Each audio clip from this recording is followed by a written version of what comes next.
सांगलीत अवैध एसटीपी प्रकरण हरित न्यायालयाकडून महानगरपालिकेस नोटिसा।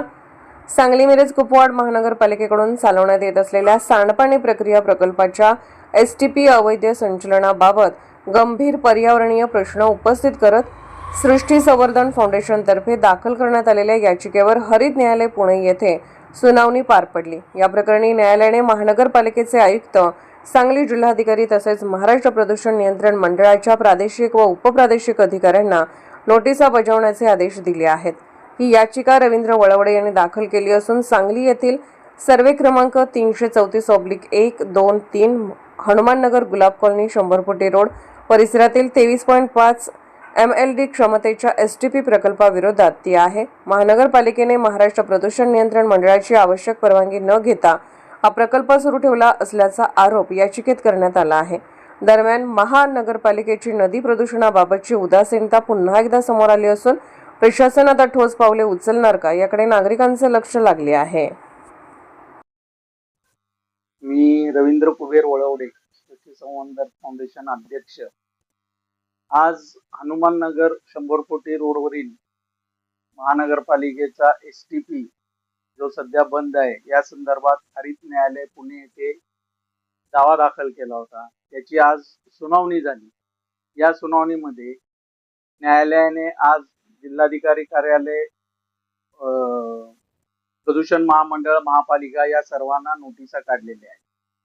या 23.5 MLD एसटीपी मध्ये महाराष्ट्र प्रदूषण मंडळाची परवानगी नसताना हा एसटीपी सुरू होता, तो पण आता बंद आहे। यापूर्वी मी 3 वेळा तक्रारी दिल्या महाराष्ट्र प्रदूषण नियंत्रण मंडळाला। या तक्रारीची दखल देऊन 2 वेळा कोल्हापूरच्या अधिकाऱ्यांनी नोटिसा काढल्या, पण या नोटिसीला महानगरपालिकेने परत कचऱ्याची टोपलीच दाखवली। त्याच्यावर पुढे काही कारवाई झालेली नाही आणि इथून जे सांडपाणी जे जातं तिथं नुसतं दाखवलं जाते की सांडपाणी तिथं प्रक्रिया होते, पण तिथं प्रक्रिया न होता हे सांडपाणी सरळ गटारे म्हणजे सांडपाण्याच्या माध्यमातून नाल्यातून डायरेक्ट कृष्णा नदीत मिसळते व परत नागरिकांच्या आरोग्यांचा या सांडपाण्यामुळे धोका उत्पन्न झालेला आहे। सांडपाणी डायरेक्ट कृष्णेत मिळत असल्यामुळे खूप मोठा विषय हा गंभीर आहे। यापूर्वी वारंवार तक्रारी देऊन हा विषय महानगरपालिका प्रशासन अधिकारी याला जबाबदार आहेत, ते याच्यावर कारवाई करत नाहीत। आम्ही आज न्यायालयात ही भूमिका मांडल्यावर न्यायालयाने आज नोटिसा बजावलेल्या आहेत आणि याची पुढील तारीख आहे 24/7 तारीख आहे न्यायालयाने दिली। त्यावेळी या सर्वांना हजर राहावं लागेल, आपलं म्हणणं मांडावं लागेल की या संदर्भातलं काय आहे।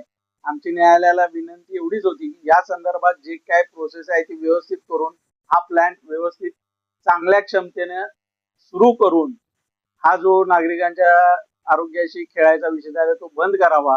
हे जे अधिकारी कोण याच्यात काम करत आहेत यांच्यावर कठोर कारवाई करून की बाबा यांना दंड करावा आणि यांच्यावर महापालिकेने सुद्धा कारवाई करावी अशी आमची या हरित न्यायालयामध्ये विनंती केली आहे।